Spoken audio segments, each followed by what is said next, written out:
Hello, fellow weirdos, and welcome to episode 4 of the What the English podcast. This podcast is for intermediate English learners who want to listen to interesting, thought-provoking, and sometimes weird content spoken in clear and natural English. Remember to subscribe and click on the little bell to get notified when new episodes go live. If you ever think of a topic you'd like me to cover in an episode, I would love to hear it. Just email me at hiwhattheenglish@gmail.com and share your ideas with me. I love making these podcast episodes, and I'm going to try to make them more often for you guys. You know how it is, life gets busy and there isn't always time for hobbies, but I promise I'm going to record more episodes moving forward. In today's episode, I want to talk about some of the things I've found weird and wonderful about the country I now call home, Canada. I'm originally from Wales in the UK, and though British and Canadian cultures are quite similar, there were a few things that gave me culture shock when I moved here. I'm sure you can guess what that term culture shock means. It's when something within a new culture is surprising or makes you take notice.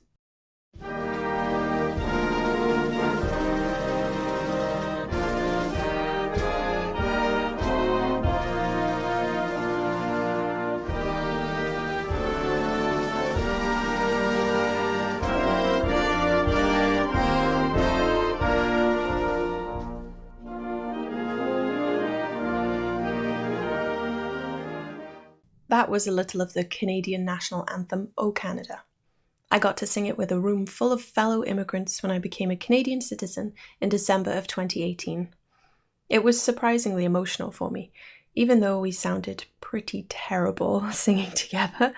I don't think one of us was in the same key. Anyway, it was still a very special day. So I've been a Canadian citizen for just over 2 years now, but I've been living in Vancouver on the west coast of Canada for 8.5 years in total. I came here with my husband, who I met while we were both teaching English for the same company in Sendai, Japan. I'm pretty acclimatized now, I would say, meaning I feel like Canada is home. I know the social norms and what's expected of me. I feel comfortable in social settings. That isn't to say there aren't things that continue to surprise me, though.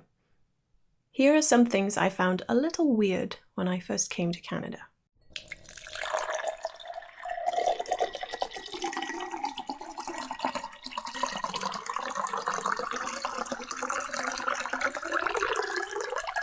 I'm going to start with a drink I tried without knowing what was in it, and I was horrified afterwards when I discovered the ingredients. I'm talking about the Canadian Caesar. Have you heard of it? I hadn't. This drink is most definitely not popular in the UK. A Canadian Caesar is Clamato juice, vodka, hot sauce, and Worcester sauce. You may know vodka. It's an alcoholic spirit. That word spirit came up in my episode about Halloween. Do you remember? It means ghost. To get into the spirit means to show that you're enthusiastic about something. But in this case, spirit has a different meaning. It means a strong alcoholic drink. Some other spirits include whiskey, rum, and gin. Anyway, you mix your vodka with Clamato first. That word Clamato is a combination of two words, or a portmanteau. The two words are clams and tomatoes. Yes, you heard that first word right. Clams, the clams you find on the beach. Clamato juice is clam juice and tomato juice mixed together. What does it taste like? Exactly like you would imagine clam juice and tomato juice to taste. Gross. I mean, it's not for me. I don't enjoy it at all. Especially after the hot sauce and Worcester sauce have been added. There's usually a stick of celery added to the drink at the end too, just in case you want to stir it then snack on the celery afterward. And celery happens to be the only vegetable I don't like. When I first tried a Canadian Caesar, I found it very difficult to swallow. Really difficult. I didn't want to at all. Then when I was told what was in the drink, I made a promise to myself. I will never drink a Caesar again. It's a really popular hangover cure here. A hangover is that awful feeling you get the day after a night of lots of alcohol. There's a saying, hair of the dog that bit you. and it means the alcoholic drink you have when you're experiencing a hangover that helps you feel better. So if you hear someone say they need the hair of the dog, now you know to get them a Caesar, or something less gross, maybe.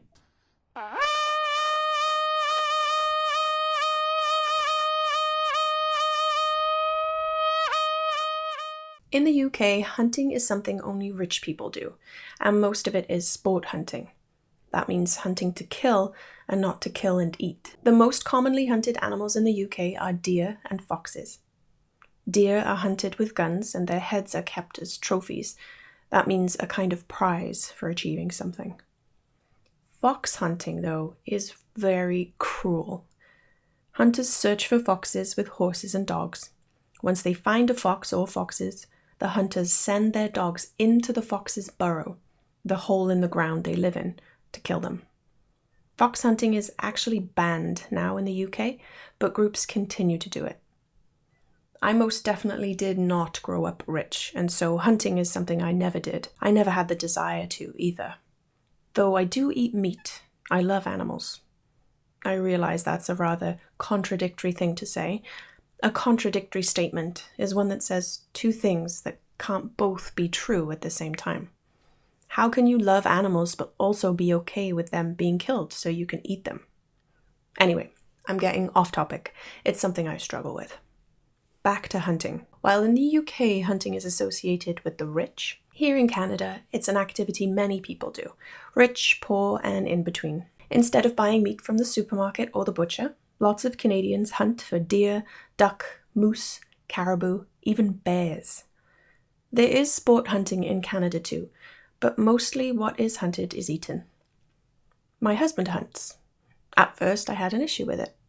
Deer are so beautiful. Those poor cute little ducks. But then I really thought about it. I eat meat. Would I rather eat an animal that spent its life locked in a warehouse in the dark with no room to move? An animal that had to listen to other animals being slaughtered and wait its turn? Isn't it more humane, meaning kinder, if you could say there's a kind way to kill anything, to kill an animal quickly? An animal that got to live in its natural habitat? I think so. And so moving to Canada completely changed my mind about hunting. I don't agree with sport hunting, but I eat ducks and deer that my husband has hunted, and I feel more grateful to the animal, more connected almost, than if I had bought it from the butcher. So many difficult and disturbing things are hidden from us in today's world. Sometimes you just need to pull the feathers out of the bird you're going to eat for dinner. Now on to something sweet. Canadians like to put it on pancakes, sausages, bacon, eggs, snow. I'm talking about maple syrup. You might think of this sweet and sticky syrup when you think of Canada. I did before I moved here. But I wasn't quite ready for how popular maple syrup really is, and how my eating habits would change once I was introduced to this delicious food. I used to make fun of my husband for putting maple syrup on scrambled eggs and bacon, but now I do it. Have you tried it? If not, you have to. I'm not sure how available maple syrup is in your country, but here in Canada you can buy it at any supermarket and it comes in 1 litre jugs. We always have one in the fridge.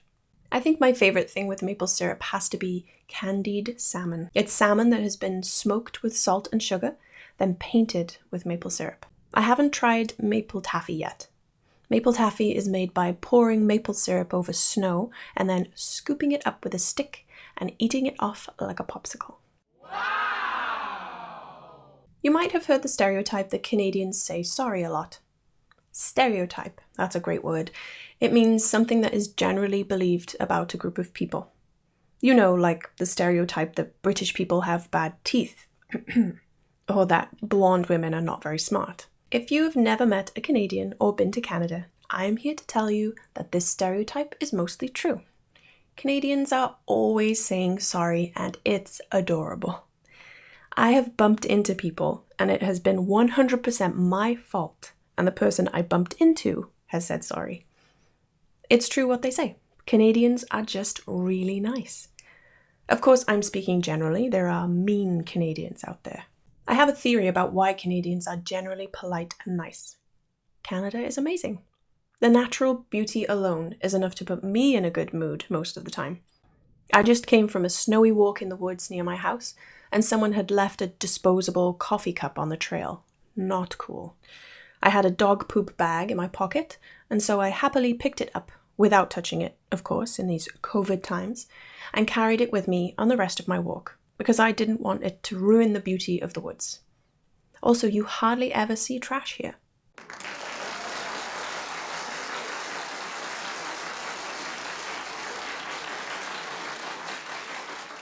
The last thing I want to mention in this episode about weird and wonderful Canada is some of the slang I've discovered. This is a podcast about English, after all. You can't mention Canadian slang without mentioning the word a. A is what's called an interjection, which means a word or phrase that shows emotion or feeling. Words like hey, wow, and oh are also interjections. A can mean two things: that you didn't understand something that was said to you.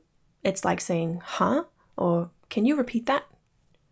Canadians, though, use a to express a question. They want to know if you agree with what was said. For example, maple syrup tastes great on eggs, eh? Or, Bob makes the best Caesars, eh? I would make fun of the way all Canadians use a when I first came to Canada. I would use it on purpose and try to say it in a Canadian accent. Now, though, I actually use a for real all the time. It's funny how that happens, eh? Another word you'll hear a lot if you ever visit Canada is toque.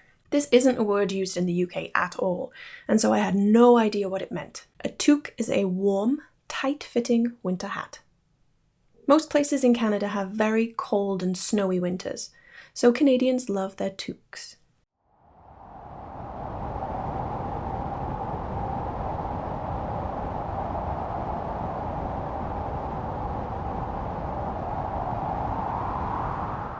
People from the UK are Brits, Americans are Yanks, New Zealanders are Kiwis, and Canadians are...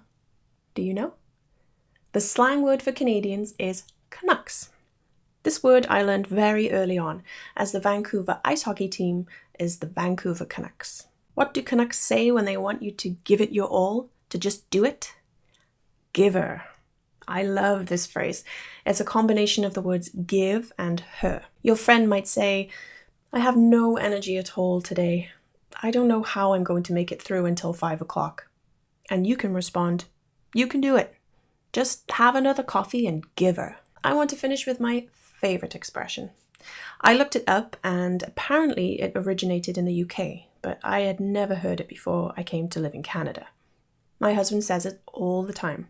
My dogs are barking. Can you guess what it means? My dogs are barking means my feet hurt. So the next time you've had a hard day working on your feet, or maybe you went on a big hike, you can tell your friends that your dogs are barking.